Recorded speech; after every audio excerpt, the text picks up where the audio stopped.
ನಟ ದರ್ಶನ್ ರವರ ಜೀವನವನ್ನೇ ನರಕ ಯಾತನೆಯಲ್ಲಿ ಸಿಲುಕಿಸಲಾಯ್ತಾ? ನಟ ದರ್ಶನ್ ರವರ ಮೇಲೆ ನಡೆದಿರುವಂತಹ ಪಿತುರಿಗಳೇನು? ಮತ್ತೆ ಇವತ್ತಿಗೆ ಎದ್ದಿರುವಂತಹ ದರ್ಶನ್ ರವರ ರೇಣುಕಾ ಸ್ವಾಮಿಯ ಅಲೆ ಏನಿದೆಯಲ್ಲ, ದಿನಕ್ಕೊಂದು ಅಲೆಗಳು. ದರ್ಶನ್ ರವರು ಸಾಕ್ಷಿ ನಾಶಕ್ಕೆ ಬೆದರಿಕೆ ಹಾಕಿದ್ದಾರೆ ಎನ್ನುವಂತಹ ವ್ಯವಸ್ಥೆ, ಅವರ ಅಭಿಮಾನಿಗಳು ಡಿ ಕಂಪನಿಯಿಂದ ಬೆದರಿಕೆ ಆಯಿತು, ಆ ಮೂವರ ವ್ಯಕ್ತಿಗಳ ಬಂಧನ ಕೂಡ ಆಗಿದೆ. ಈ ಅಲೆಗಳು ಏನು ಹೇಳ್ತಾ ಇದೆಯಲ್ಲ, ದರ್ಶನ್ ರವರ ಮೇಲೆ ಮತ್ತೊಂದು ಕಾನೂನು ಅತಿ ಬಿಗಿಯಾದವಾದಂತಹ ಪ್ರಕ್ರಿಯೆಯಲ್ಲಿ ತೊಡಗಲಿ, ದರ್ಶನ್ ರವರು ಯಾವುದೇ ರೀತಿಯಿಂದಲೂ ಹೊರಗಡೆ ಬರಲಿಕ್ಕೆ ಆಗದೇ ಇರಲಿ ಅನ್ನುವಂತಹ ಲೆಕ್ಕಾಚಾರಗಳು, ಪ್ರಶ್ನೆಗಳ ಮೇಲೆ ಏನು ಹುಟ್ಕೊಳ್ತಾ ಇದೆ, ಸಂಶಯಗಳು ಕೂಡ ಏನು ಹುಟ್ಕೊಳ್ತಾ ಇದೆ. ಒಂದಾದ ಮೇಲೆ ದರ್ಶನ್ ರವರ ಸುತ್ತಲೂ ಕೂಡ ಅಲೆಗಳು ಹೇಳ್ತಾ ಇದೆ. ಹೇಗಾದ್ರೂ ಮಾಡಿ ದರ್ಶನ್ ರವರನ್ನ ಸಂಪೂರ್ಣವಾಗಿ ಜೀವನವನ್ನ ನರಕ ಮಾಡಬೇಕು ಅನ್ನುವಂತಹ ಪಿತೂರಿ ನಡೀತಾ ಇದೆಯಾ, ಅಥವಾ ನಿಜಕ್ಕೂ ಕೂಡ ದರ್ಶನ್ ರವರು ಈ ರೀತಿ ಸಿಕ್ಕಾಕೊಂಡಿದ್ದಾರೆ ಅನ್ನುವಂತಹ ಪ್ರಶ್ನೆಗಳು ನಿಮ್ಮಲ್ಲಿ ಮೂಲತವಾಗಿ ಹುಟ್ಟುವಂತಹ ಪ್ರಶ್ನೆಗಳಾಗಿವೆ. ಚಾಲೆಂಜಿಂಗ್ ಸ್ಟಾರ್ ನಟ ದರ್ಶನ್ ಇವತ್ತಿಗೆ ಎಷ್ಟು ವರ್ಷಗಳಾಯ್ತು ಅರೆಸ್ಟ್ ಆಗಿ ಅಂತ ನಾವು ಲೆಕ್ಕಾಚಾರಗಳನ್ನು ಹುಡುಕೋದಾದ್ರೆ, ಅಲ್ಲಿಂದ ಇಲ್ಲಿಯವರೆಗೂ ದರ್ಶನ್ ರವರಿಗೆ ಅಡಿಯಿಂದ ಮುಡಿಯವರೆಗೂ ಅನ್ನುವಂತಹ ಲೆಕ್ಕಾಚಾರವನ್ನ ಇಟ್ಕೊಂಡು ನಾವು ಹೊರಗಡೆ ಬಂದ್ರೆ, ದರ್ಶನ್ ರವರ ಮೇಲೆ ಎದ್ದಿರುವಂತಹ ಅಲೆಗಳು, ಪಿತೂರಿಗಳು, ಅದರ ಜೊತೆಗೆ ದರ್ಶನ್ ರವರ ನಿಜವಾಗಿಯೂ ಕೂಡ ಕಾನೂನಿನ ಪ್ರಕರಣದಲ್ಲಿ ಸಿಲುಕಿದ್ದಾರೆ ಅಥವಾ ಪಿತೂರಿಗಳ ಮೂಲಕ ದರ್ಶನ್ ರವರ ಬದುಕು ಹೀಗಾಗ್ತಿದೆಯೇ, ಪ್ರಶ್ನೆಗಳಿವೆ. ಸೊ ಇದನ್ನ ಕಂಪ್ಲೀಟ್ ಆಗಿ ನಿಮ್ಮ ಮುಂದೆ ನಾನು ಇವತ್ತು ಇಡ್ತಾ ಇದ್ದೇನೆ. ಅದಕ್ಕಿಂತ ಮುಂಚೆ ಈಗ ದರ್ಶನ್ ರವರ ಪರವಾಗಿ ಹೊಸ ವಕೀಲರು ಕೂಡ ಬಂದಿದ್ದಾರೆ, ಹೊಸ ಜಡ್ಜ್ ಕೈಯಲ್ಲೂ ಕೂಡ ಈಗ ಈ ಪ್ರಕರಣ ಸಿಲುಕಿದೆ. ಈ ಪ್ರಕರಣ ತನಿಖೆ ನಡೀತಾ ಇದೆ. ಇನ್ನು ನ್ಯಾಯಾಲಯ ಸುಪ್ರೀಂ ಕೋರ್ಟ್ ನೀಡಿದಂತಹ ವಿಚಾರ ಕೂಡ ಸಂಗತಿ ಇದೆ.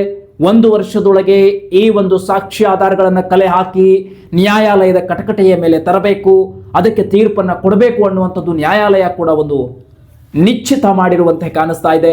ಇದೆಲ್ಲವೂ ಕೂಡ ಪಾಯಿಂಟ್ಸ್ ನಿಮಗೆ ಗೊತ್ತಿದೆ. ಆದ್ರೆ ಈಗ ದರ್ಶನ್ ರವರ ಮೇಲೆ ಹೇಳ್ತಾ ಇರುವಂತಹ ಅಲೆಗಳು ಒಂದಾದ ಮೇಲೊಂದು ಅಲೆಗಳು. ಮೊನ್ನೆನೆ ಹಶ್ಮತ್ ಪಾಷಾ ಅನ್ನುವಂತಹ ಹಿರಿಯ ವಕೀಲರು ದರ್ಶನ್ ರವರ ಪರವಾಗಿ ಅಡ್ವೊಕೇಟ್ ಅವರು ಈಗ ಈ ಕೇಸನ್ನ ದರ್ಶನ್ ರವರ ಪರವಾಗಿ ವಾದ ಮಂಡನೆ ಮಾಡಲಿಕ್ಕೆ ದರ್ಶನ್ ರವರ ಪರವಾಗಿ ಈ ಕ್ರಿಮಿನಲ್ಸ್ ಏನು ನಡೀತಾ ಇರುತ್ತಲ್ಲ, ಇದಕ್ಕೆ ಬಹಳ ಅನುಭವಿಯ ವಕೀಲರು ಅಂತಂದ್ರೆ ಅದು ಹಶ್ಮತ್ ಪಾಷಾ ಅನ್ನುವಂತಹ ನಿಟ್ಟಿನಲ್ಲಿ ಈಗ ದರ್ಶನ್ ರವರ ಪ್ರಕರಣದಲ್ಲೂ ಕೂಡ ದರ್ಶನ್ ರವರ ಪರವಾಗಿ ವಾದವನ್ನ ಮಂಡನೆ ಮಾಡಲಿಕ್ಕೆ ಹಶ್ಮತ್ ಪಾಷಾ ಎಂಟ್ರಿ ಕೊಟ್ಟಿದ್ದಾರೆ. ಹಶ್ಮತ್ ಪಾಷಾ ಎಂಟ್ರಿ ಕೊಟ್ಟ ಕೆಲವೇ ದಿನಗಳಲ್ಲಿ ಮತ್ತೊಂದು ದರ್ಶನ್ ರವರಿಗೆ ಕಾನೂನಿನಲ್ಲಿ ಕುಣಿಕೆಯನ್ನ ಹೂಡ್ಲಿಕ್ಕೆ ಮತ್ತೊಂದು ರೀತಿಯಾದಂತಹ ಅಲೆ ಎತ್ತಿತು. ಆ ಅಲೆ ಏನು ಅನ್ನೋದು ನಿಮಗೆ ಈಗ ನಾನು ಹೇಳ್ತಾ ಹೋಗ್ತೇನೆ. ನಟ ದರ್ಶನ್ ರವರ ಮೇಲೆ ಮತ್ತೊಂದು ಕಾನೂನು ಕುಣಿಕೆಯನ್ನ ಹೆಣಿಲಿಕ್ಕೆ ಅಂದ್ರೆ ಪಿತೂರಿ ನಡೀತಾ ಇದೆಯಾ ಅನ್ನುವಂಥ ಪ್ರಶ್ನೆನೂ ಕೂಡ ಇದೆ. ಇದು ಸತ್ಯಾನ ಅನ್ನುವಂತಹ ಪ್ರಶ್ನೆನೂ ಕೂಡ ನಮ್ಮಲ್ಲಿದೆ. ಏನ ಆ ಪಿತೂರಿ ಅಥವಾ ಸತ್ಯ ಅನ್ನೋದನ್ನ ನಾವು ನೋಡ್ತಾ ಹೋಗೋದಾದ್ರೆ, ದರ್ಶನ್ ರವರ ಡಿ ಕಂಪನಿ ಗ್ಯಾಂಗ್ ಈ ಸಾಕ್ಷಿಯನ್ನ ಇಟ್ಕೊಂಡು ಸಾಕ್ಷಿಯನ್ನ ಹೇಳಲಿಕ್ಕೆ ಬರ್ತಾ ಇರುವಂತಹ ವ್ಯಕ್ತಿಗೆ ಬೆದರಿಕೆ ಹಾಕಿದ್ದಾರೆ. ಮಾತುಕತೆಯ ನಡೆಸ್ತೀವಿ ಅನ್ನುವ ಮೂಲಕ ಕಾರ್ನಲ್ಲಿ ಕುಣಿಸ್ಕೊಂಡು ಹೋಗಿ ಅವರಿಗೆ ಬೆದರಿಕೆ ಹಾಕಿದ್ದಾರೆ, ಸಾಕ್ಷಿ ಹೇಳಬೇಡ ದರ್ಶನ್ ರವರ ವಿರುದ್ಧ ಅಂತ ಹೇಳಿ ಅನ್ನುವಂತಹ ಈ ಗಾಳಿ ಸುದ್ದಿ ಎದ್ದಿದೆ. ಅವರು ಬಂಧನ ಕೂಡ ಆಗಿದ್ದಾರೆ ಅನ್ನುವಂತಹ ಸುದ್ದಿ ಕೂಡ ಬರ್ತಾ ಇದೆ. ಬಂಧನ ಆಗಿದ್ದಾರೆ ಅಂತ ಹೇಳಲಾಗ್ತಾ ಇದೆ. ಬಂಧನ ಆಗಿದ್ದಾರೆ ಕೂಡ ಹೌದು.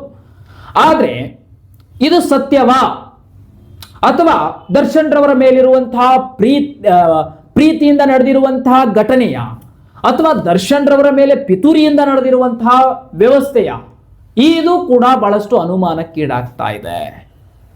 ಇದನ್ನು ಕೂಡ ನಾವು ತಿಳ್ಕೊಳ್ಬೇಕಾಗಿದೆ. ಮಾತಾಡ್ತೀನಿ ಅದರ ಬಗ್ಗೆ. ಅದಕ್ಕಿಂತ ಮುಂಚೆ ಈ ಹಶ್ಮತ್ ಪಾಷಾ ಯಾಕೆ ಎಂಟ್ರಿ ಆದ್ರು, ಹಿರಿಯ ವಕೀಲರ ಹಶ್ಮತ್ ಪಾಷಾ ಎಂಟ್ರಿ ಆದ್ರು, ಅದಕ್ಕಿಂತ ಮುಂಚೆ ಇದ್ದಂತಹ ವಕೀಲರು ಹಿಂದೆ ಸರಿಕೊಂಡ್ರು. ಯಾಕೆ ಅಂದ್ರೆ ಆ ವಕೀಲರ ವಾದಗಳಲ್ಲಿ ಅಷ್ಟು ನಿಷ್ಠೂರತೆ ಮತ್ತು ಅಷ್ಟು ಬಲಿಷ್ಠತೆ ಇರಲಿಲ್ವಾ ಅಂತ ಕೇಳಿದ್ರೆ ಹೌದು.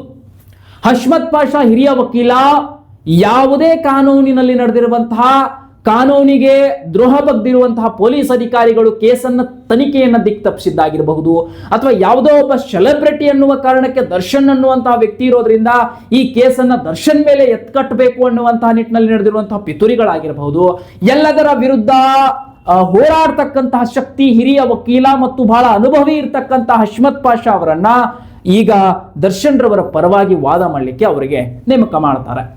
ಸೊ ಇದಿರಲಿ, ಇದಕ್ಕಿಂತ ಮುಂಚಿತವಾಗಿ ಒಂದು ವಿಚಾರ ನಿಮಗೆ ಹೇಳಬೇಕು. ನಟ ದರ್ಶನ್ ರವರು ಈ ರೇಣುಕಾ ಸ್ವಾಮಿಯ ಹತ್ಯೆ ಕೇಸ್ನಲ್ಲಿ ಮೊಟ್ಟ ಮೊದಲ ಬಾರಿಗೆ ಅರೆಸ್ಟ್ ಆಗಿದ್ದು ಜೂನ್ 11, 2024 ಅರೆಸ್ಟ್ ಆಗ್ತಾರೆ ಮೈಸೂರಿನಲ್ಲಿ. ಜೂನ್ 11ನೇ ತಾರೀಕು ಅರೆಸ್ಟ್ ಆಗ್ತಾರೆ.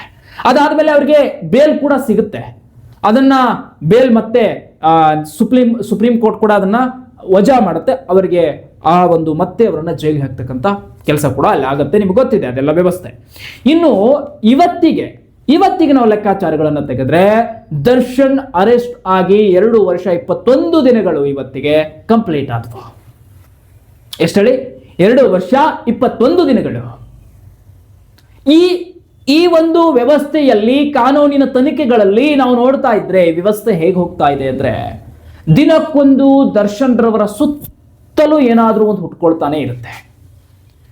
ನೋಡಿ, ಸಾಕ್ಷಿ ಹೇಳಬೇಡಿ ಅಂತ ಹೇಳಿ ಬೆದರಿಕೆ ಹಾಕಿದ್ದಾರೆ ಅಂತ ದರ್ಶನ್ ರವರ ಡಿ ಕಂಪನಿ ಅಭಿಮಾನಿಗಳನ್ನ ಅರೆಸ್ಟ್ ಮಾಡಲಾಗಿದೆ. ಇದು ಸತ್ಯವಾಗಿಯೂ ನಡೀತಾ ಇದೆಯಾ ಅಥವಾ ಯಾರ್ದೋ ಒಂದು ಪಿತೂರಿ ಇದೆಯಾ ಅನ್ನುವಂತ ಪ್ರಶ್ನಾರ್ಥಕ ಚಿಹ್ನೆ ನಮ್ಮಲ್ಲಿ ಹುಟ್ಕೊಳ್ತಾ ಇದೆ. ನಟ ದರ್ಶನ್ ಅಂದ ಕೂಡಲೇ ಸೆಲೆಬ್ರಿಟಿ, ದೊಡ್ಡ ಸೆಲೆಬ್ರಿಟಿ, ಹಾಗಾಗಿ ಈ ಕೇಸ್ ಈ ರೀತಿ ಹೋಗ್ತಾ ಇದೆಯಾ ಅನ್ನುವಂತಹ ಪ್ರಶ್ನೆ. ಇನ್ನು ಈ ರಾಜಕೀಯ ವಾತಾವರಣದಲ್ಲಿ ಬಂದ್ರೆ ನಟ ದರ್ಶನ್ ಯಾರ ವಿರೋಧಿ ಅಂತ ಹೇಳಿ ಒಂದು ಪ್ರಶ್ನಾರ್ಥಕ ಚಿಹ್ನೆ ಕೂಡ ಹುಟ್ಕೊಳ್ತಾ ಇದೆ. ರಾಜಕೀಯ ವಾತಾವರಣದಲ್ಲಿ ನೀವು ಹೇಳಬಹುದು, ಇದು ಕಾನೂನಿನಲ್ಲಿ ನಡೀತಾ ಇರುವಂತಹ ಪ್ರಕರಣ, ಇದು ಈಗಾಗಲೇ ತನಿಖೆ ನಡೀತಾ ಇದೆ, ಕಾನೂನಿನಲ್ಲಿ ಕೇಸ್ ಇನ್ನೂ ಕೂಡ ಮೂವ್ ಆಗ್ತಾ ಇದೆ, ಅಂದ್ರೆ ಮುಂದೆ ವರಿತಾ ಇದೆ. ಈ ಸಂದರ್ಭದಲ್ಲಿ ಈ ರೀತಿಯಾದಂತಹ ಹೇಳಿಕೆಗಳ ಅವಶ್ಯಕತೆ ಇಲ್ಲ ಅನ್ನುವಂತಹ ವಿಚಾರವನ್ನು ಇಟ್ಕೊಂಡು ಈ ರೀತಿ ಹೇಳಿಕೆಯನ್ನು ನಾನು ನಿಮ್ಗೆ ಕೊಡ್ತೇನೆ. ಯಾವ ರೀತಿ ನಟ ದರ್ಶನ್ ಅರೆಸ್ಟ್ ಆದ್ರು, ನಾವು ಸುಮಾರು ನೋಡಿದ್ದೀವಿ, ಸುಮಾರು ವಿಚಾರಗಳನ್ನು ಕೇಳಿದ್ದೀವಿ, ನಮ್ಮ ಕಲ್ಪನೆಗಳು ಕೂಡ ಇದೆ.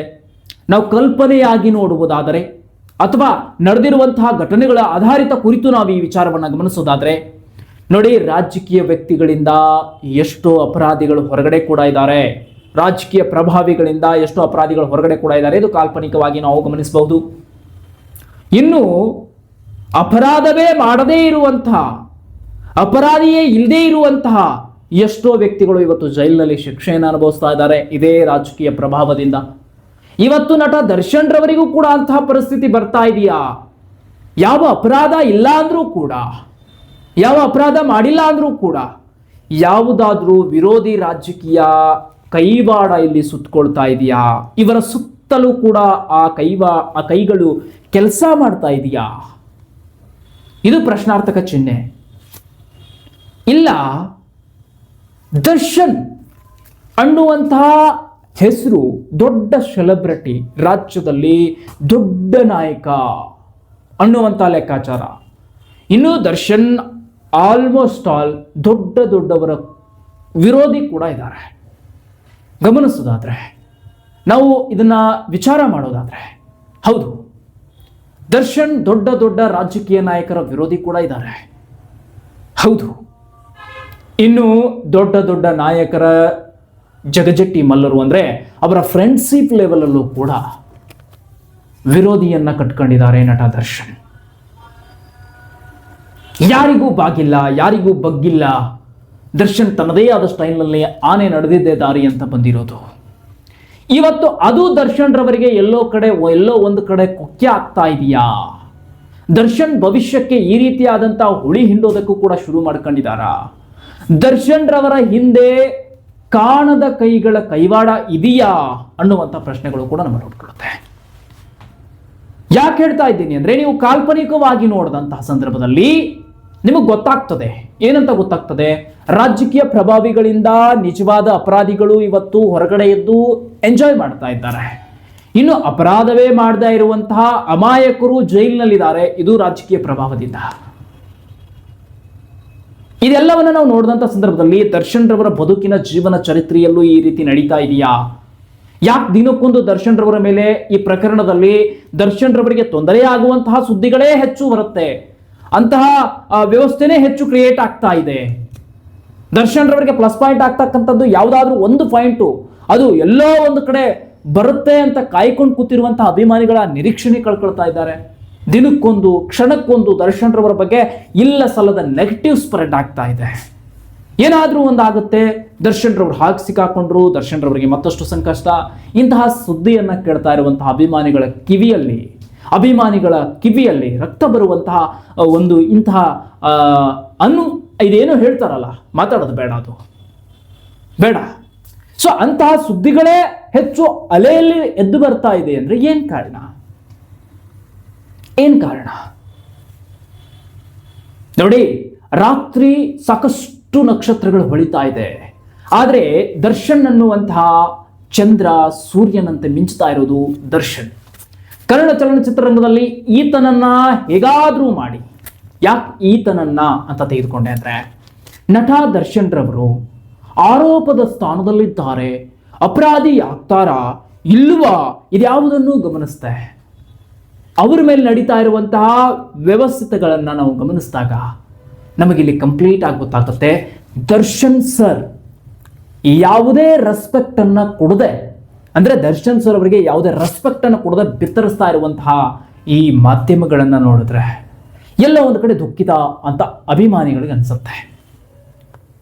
ಅವರು ಅಪರಾಧಿನ, ಆರೋಪಿನ ಅಥವಾ ನಿರಪರಾಧಿನ ಅನ್ನುವಂಥದ್ದು ಡಿಸೈಡ್ ಮಾಡಬೇಕಾಗಿರೋದು ನ್ಯಾಯಾಲಯ ತೀರ್ಪು ಕೊಡಬೇಕಾಗಿದೆ. ಆ ತೀರ್ಪಿಗಾಗಿ ನೀವೆಲ್ಲ ಕಾಯಬೇಕಾಗಿದೆ. ಆದರೆ ದರ್ಶನ್ ರವರ ಜೀವನವನ್ನ ಅಂತ್ಯ ಮಾಡ್ತಾ ಇದ್ದಾರಾ ಅನ್ನುವಂತಹ ಪ್ರಶ್ನೆ ಮಾತ್ರ ಎಲ್ಲರಲ್ಲೂ ಹುಟ್ಕೊಳ್ತಾ ಇದೆ. ಯಾಕೆ?